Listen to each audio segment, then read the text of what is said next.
നമസ്കാരം. ഇൻഫർമേഷൻ മീഡിയയുടെ പുതിയൊരു വീഡിയോസിലേക്ക് എല്ലാ കൂട്ടുകാർക്കും ഒരിക്കൽ കൂടി സ്വാഗതം. നമ്മുടെ ആധാർ കാർഡുമായി ബന്ധപ്പെട്ട വളരെ സുപ്രധാനമായിട്ടുള്ള അറിയിപ്പുമായിട്ടാണ് ഇൻഫർമേഷൻ വീഡിയോസ് വന്നിട്ടുള്ളത്.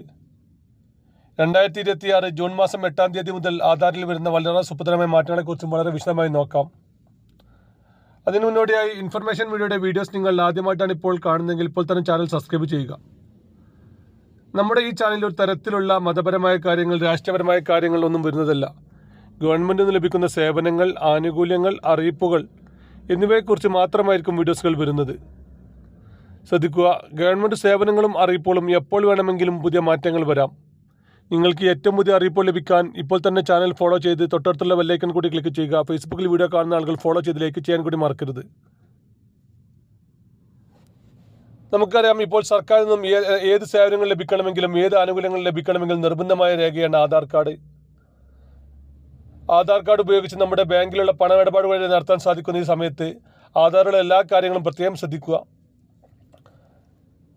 2026 ജൂലൈ മാസം മുതൽ ആധാർ കാർഡിൽ പ്രത്യേകം ശ്രദ്ധിക്കേണ്ട ഒരു കാര്യത്തെക്കുറിച്ചാണ് നോക്കാൻ പോകുന്നത്.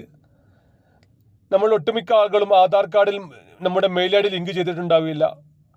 നിർബന്ധമായിട്ടും ആധാർ കാർഡിൽ മൊബൈൽ നമ്പറിൻ്റെ കൂടെ തന്നെ മെയിൽ ഐ ഡി കൂടി ലിങ്ക് ചെയ്യാൻ ഇപ്പോൾ ആധാർ അതോറിറ്റി നിർബന്ധമായും അറിയിക്കുന്നുണ്ട്. നമ്മൾ പല സ്ഥലത്തും പല സമയങ്ങളിൽ നമ്മുടെ ആധാർ കാർഡിൻ്റെ കോപ്പി കൊടുത്തിട്ടുണ്ടാകും. അക്ഷയ കേന്ദ്രങ്ങൾ, മറ്റ് ഒരുപാട് സ്ഥലങ്ങളിലാണ് നമ്മുടെ ആധാർ കാർഡ് കൊടുത്തിട്ടുണ്ടാകും. നമ്മൾ അറിയാത്ത ഹോട്ടൽ ബുക്കിംഗ് എടുക്കുമ്പോൾ, അതുപോലെ തന്നെ നമ്മൾ സിം എടുക്കുമ്പോൾ, അങ്ങനെ പല സമയങ്ങളും നമ്മുടെ രേഖയെ നമ്മൾ ആധാർ കാർഡ് കൊടുത്തിട്ടുണ്ടാകും. ഇങ്ങനെ നമ്മൾ കൊടുക്കുന്ന ആധാർ രേഖ മറ്റാളുകൾ മിസ്യൂസ് ചെയ്യുന്നുണ്ടെങ്കിൽ നമുക്ക് മെയിൽ ഐ ഡി മുഖേന നമുക്ക് അറിയാൻ സാധിക്കും. നമ്മൾ മെയിൽ ഐ ഡി അതിൽ രജിസ്റ്റർ ചെയ്ത് കഴിഞ്ഞാൽ നമ്മൾ റേഷൻ കടയിൽ പോയി നമ്മൾ ഫിംഗർ ഉപയോഗിച്ച് ആധാർ നമ്മൾ സാധനങ്ങൾ വാങ്ങുന്ന സമയത്ത് വരെ നമുക്കത് സക്സസ് ആയെങ്കിൽ സക്സസ് എന്നും, അല്ല അത് മറ്റാരെങ്കിലും ഉപയോഗിക്കാൻ ശ്രദ്ധിച്ചിട്ടുണ്ടെങ്കിൽ അതിനെക്കുറിച്ചുമെല്ലാം നമുക്ക് മെയിൽ നോട്ടിഫിക്കേഷൻ വരുന്നതാണ്. ഈ ഒരു കാര്യം പ്രവാസികൾക്കാണ് ഏറ്റവും കൂടുതൽ ഇതിൽ ഉപയോഗം. നമുക്കറിയാം, പ്രവാസികൾ ചിലപ്പോൾ നാട്ടിൽ വരുന്ന സമയത്ത് സിം രജിസ്റ്റർ ചെയ്യുകയും ആ സിമ്മിലേക്കായിരിക്കും ആധാറുമായി ലിങ്ക് ചെയ്തിട്ടുണ്ടാകുക. പിന്നീട് ചിലപ്പോൾ അവർ വിദേശത്തേക്ക് സിമ്മുമായി കൊണ്ടുപോകുമെങ്കിൽ മാത്രം ചിലപ്പോൾ റേഞ്ച് ലഭിക്കാത്ത പ്രശ്നങ്ങൾ ഉണ്ടാവാറുണ്ട്. ആ സമയങ്ങളിലെല്ലാം OTP ചിലപ്പോൾ വളരെ ബുദ്ധിമുട്ടാകാറുണ്ട്. അങ്ങനെയുള്ള പ്രവാസികൾക്കെല്ലാം ഇത് വളരെ ഉപകാരപ്രദമായ ഒരു കാര്യമാണ്. നിങ്ങൾ ഇതിനോടകം തന്നെ മൊബൈൽ നമ്പർ ലിങ്ക് ചെയ്ത ആളുകളാണെങ്കിൽ നിങ്ങൾക്ക് ആധാർ മൊബൈൽ ആപ്ലിക്കേഷൻ വഴി ഈ ഒരു കാര്യം സൗജന്യമായി തന്നെ ചെയ്യാൻ സാധിക്കും. കഴിഞ്ഞ ദിവസങ്ങളെല്ലാം ഇതിന് 75 രൂപയായിരുന്നു സർക്കാർ ഫീസ് നിശ്ചയിച്ചിരുന്നത്. എന്നാൽ ഈ 2 മാസത്തേക്ക് അത് സർക്കാർ സൗജന്യമാക്കിയിരിക്കുകയാണ്. ആധാർ കാർഡിൽ മെയിൽ ഐ ഡി ലിങ്ക് ചെയ്യാത്ത എല്ലാ ആളുകളും നിർബന്ധമായിട്ടും ലിങ്ക് ചെയ്യാൻ ശ്രദ്ധിക്കുക. അതുപോലെ തന്നെ ശ്രദ്ധിക്കേണ്ട മറ്റൊരു വിഷയമാണ് ആധാർ കാർഡിൽ നമ്മൾ 10 വർഷത്തിന് മുമ്പ് എടുത്ത ആധാർ കാർഡാണെങ്കിൽ ഒന്ന് അപ്ഡേറ്റ് ചെയ്യുക എന്നുള്ളത്. നമുക്കറിയാം, നമ്മൾ ആധാർ കാർഡ് എടുക്കുന്ന സമയത്ത് അത് കാര്യമായ രേഖയില്ലാത്തത് കൊണ്ട് തന്നെ പല ആളുകളും പല രേഖകൾ ഉപയോഗിച്ചായിരുന്നു ആധാർ കാർഡ് എടുത്തിട്ടുണ്ടായിരുന്നത്. അതുകൊണ്ട് തന്നെ ആധാർ കാർഡ് ഒന്ന് അപ്ഡേറ്റ് ചെയ്യുക. അതുപോലെ തന്നെ മറ്റൊരു കാര്യമാണ് ആധാർ കാർഡും മൊബൈൽ നമ്പർ ലിങ്ക് ചെയ്യുക എന്നുള്ളത്. നമ്മളിപ്പോൾ പറഞ്ഞ മെയിൽ ഐ ഡി ലിങ്കിനെ കുറിച്ചാണ്. അതുപോലെ തന്നെ വളരെ പ്രധാനപ്പെട്ട മറ്റൊരു കാര്യമാണ് മൊബൈൽ നമ്പർ ലിങ്ക്. ഇനിയും മൊബൈൽ നമ്പർ ലിങ്ക് ചെയ്യാത്ത ഒരുപാട് ആളുകളുണ്ടെന്നാണ് ഇപ്പോൾ മനസ്സിലാകുന്നത്.